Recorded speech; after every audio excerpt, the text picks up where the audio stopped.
You say it automatically. Sorry. Even for the small things. A door swings in your way. You say it. Someone bumps at you. You say it again. Even when it wasn't your fault, you notice the pause, the split second where you could have stayed silent, and you don't. You speak first, you soften first. You yield first. You smile, almost nervously after apologizing. You glance down, shift your weight. You pretend to check your phone, as if the world won't notice how carefully you just the moment. You joke about the interruption. Oops, my bad, you add, even when no one is upset, even when it's unnecessary, and part of you feels lighter. The chin eases, the gaze no longer lingers. The interaction flows. Notice how it works. Notice how it always works. People relax around you. They lean back, unconsciously grateful. They forgive faster. They adjust.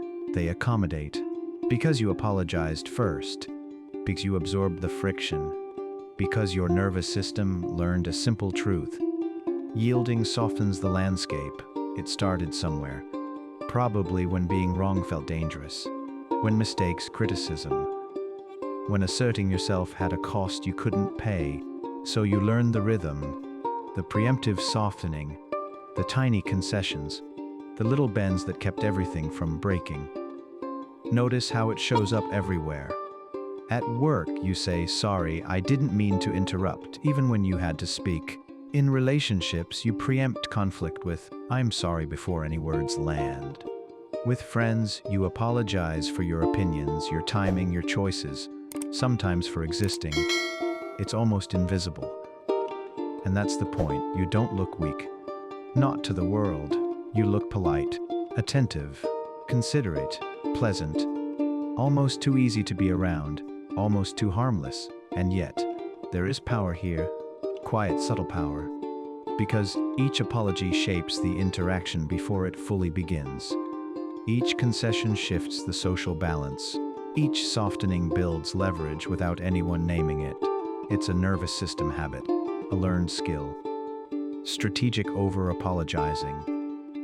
The more you apologize, the more you signal safety. The more you signal safety, the more people trust you. They relax, they depend.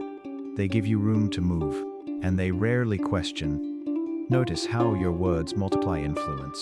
You ask nothing. You demand nothing. And yet you shape outcomes. You guide stepping forward. You lead without taking center stage. But there's a cost, a subtle one. You measure every interaction. You calculate what must be softened, what must yield, what must be smoothed.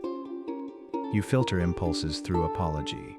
You suppress instinct, temper assertion, dilute force. And sometimes privately you wonder, did I mean that? Did I give away too much? Did I bend more than I should? Because the strength of this habit is also its weight. You hold yourself in check constantly. You regulate before the moment even arrives. You anticipate judgment. You anticipate friction. You anticipate failure. And you preemptively surrender just to keep the surface calm. It's a quiet tension, a nervous polish, a hidden calculation. And yet the world's only the grace, the politeness, the pleasantness. It is invisible power, invisible control. Notice the contradiction. You apologize to soften others, to protect relationships, to avoid escalation, to keep things manageable. But you also apologize to protect yourself from exposure, from blame, from the discomfort of being wrong, from being noticed as needing you cannot afford to show. It's protective, it's strategic, it's learned, and over time, it becomes reflex. You hardly notice it anymore. The apologies arrive before the thought does. You say them before the feeling has time to form, and the world responds. Always, you are listened to more gently. You are trusted more quickly. You are deferred to without asking. You are given space without demanding it. This is the hidden leverage. It isn't loud, it isn't aggressive, it isn't obvious, but it works. And that is what matters. The main question, slowly. What are you giving up by always giving in first? The answer is subtle, not immediate, not catastrophic. But it's there you lose raw immediacy. Your anger is delayed. Your frustration is muted. Your desire to assert yourself is filtered through apology. Your own voice is softened before it reaches anyone else. And yet, that same strategy ensures smooth paths. Avoid conflict. Trust earned. Influence gained. It is a balance of cost and benefit, learned and maintained in silence. Notice how it feels in your body. The slight tightening, the careful timing, the awareness that every word is both shield and tool. And when you realize it fully, the power doesn't vanish. It simply becomes heavier, denser, recognizable. You didn't apologize because you were powerless. You apologized because it was the most effective way to steer situations without confrontation. Because yielding first gave you control. Because softening first protected you. Because saying sorry quietly, persistently, repeatedly has its own strength. And that strength has shaped everything.